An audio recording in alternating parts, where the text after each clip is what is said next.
Michael Jackson എന്ന പ്രതിഭാസം 150 വർഷം ജീവിക്കാൻ ആഗ്രഹിച്ചിരുന്നു. അതിനായി മുടി മുതൽ കാൽവിരലുകൾ വരെ ദിവസേന പരിശോധിക്കുന്ന 12 ഡോക്ടർമാരെ അദ്ദേഹം വീട്ടിൽ നിയമിച്ചു. കഴിക്കുന്നതിനു മുമ്പ് അദ്ദേഹത്തിന്റെ ഭക്ഷണം എല്ലായ്പ്പോഴും ലബോറട്ടറിയിൽ പരീക്ഷിച്ചു. അദ്ദേഹത്തിന്റെ ദൈനംദിന വ്യായാമവും മറ്റു ശരീര സംരക്ഷണവും നോക്കാൻ വേണ്ടി മാത്രം 15 പേരെ കൂടി നിയമിച്ചു. ഓക്സിജന്റെ അളവ് നിയന്ത്രിക്കാനുള്ള സാങ്കേതിക വിദ്യയോട് കൂടിയ കിടക്കയാണ് അദ്ദേഹം ഉപയോഗിച്ചിരുന്നത്. തന്റെ അവയവങ്ങൾക്ക് എന്തെങ്കിലും കേടുപറ്റിയാൽ ഞൊടിയിടയിൽ ശസ്ത്രക്രിയക്കായി അവയവദാതാക്കളെ തയ്യാറാക്കി വെച്ചിരുന്നു. ഈ ദാതാക്കളുടെ ദൈനംദിന ചെലവുകൾ അദ്ദേഹം തന്നെ വഹിച്ചു. 150 വർഷം ജീവിക്കുക എന്ന സ്വപ്നവുമായി അദ്ദേഹം മുന്നോട്ടു പോവുകയായിരുന്നു. പക്ഷേ അദ്ദേഹം പരാജയപ്പെട്ടു. 2009 ജൂൺ 25-ന് 50-ാമത്തെ വയസ്സിൽ അദ്ദേഹത്തിന്റെ ഹൃദയം പ്രവർത്തനം നിർത്തി. ആ 12 ഡോക്ടർമാരുടെ നിരന്തരമായ ശ്രമം വിഫലമായി.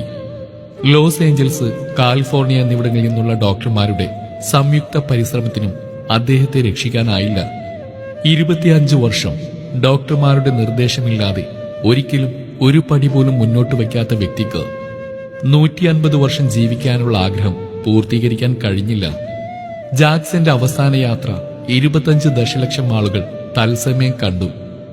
ഇത് ഇന്നുവരെയുള്ള ഏറ്റവും ദൈർഘ്യമേറിയ തത്സമയ സംപ്രേക്ഷണമാണ്. അദ്ദേഹം മരിച്ച ദിവസം, അതായത് 25 ജൂൺ 2009-ന് 3:15-ന് വിക്കിപീഡിയ, ട്വിറ്റർ, AOLന്റെ തൽക്ഷണ സന്ദേശവാഹകർ ജോലി നിർത്തി. ദശലക്ഷക്കണക്കിന് ആളുകൾ ഒരുമിച്ച് ഗൂഗിളിൽ മൈക്കിൾ ജാക്സൺ തിരഞ്ഞു. ജാക്സൺ മരണത്തെ വെല്ലുവിളിക്കാൻ ശ്രമിച്ചെങ്കിലും മരണം അദ്ദേഹത്തെ വെല്ലുവിളിച്ച് തോൽപ്പിച്ചു. ഞാനെന്ന് അഹങ്കരിക്കുന്ന മനുഷ്യ, ഇനി നിന്നോടായി ചില ചോദ്യങ്ങൾ. സ്വത്ത്, ജാതി, മതം, രാഷ്ട്രീയം ഇതെല്ലാം പറഞ്ഞ് തമ്മിൽ തല്ലുന്നത് എന്തിനു വേണ്ടി? 60 വയസ്സ് ശരാശരി ആയുസിൽ നിന്റെ മുന്നിൽ അടുത്ത ദിവസം ജീവിക്കുമോ ഇല്ലയോ എന്ന് ഒരു ഉറപ്പുമില്ലാത്ത വെറും 21,900 ദിവസങ്ങൾ മാത്രം. അതിൽ 7,300 ദിവസവും നീ ഉറങ്ങാനായി വിനിയോഗിക്കുന്നു.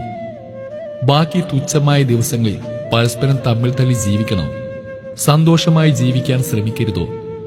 മറ്റുള്ളവരെ സന്തോഷിപ്പിക്കാൻ ശ്രമിച്ചാൽ ഒപ്പം നിങ്ങൾ തന്നെ സന്തോഷത്തിലാവുമെന്ന സത്യം നീ മനസ്സിലാക്കുക. സ്വന്തം കുടുംബത്തിനു വേണ്ടി കുറച്ച് സമയം മാറ്റിവെക്കുക. നിങ്ങൾ നിങ്ങൾക്കായി കുറച്ച് സമയം ചെലവഴിക്കുക. ക്ഷമയും സ്നേഹവും ദയയുമുള്ള മനുഷ്യനാവുക.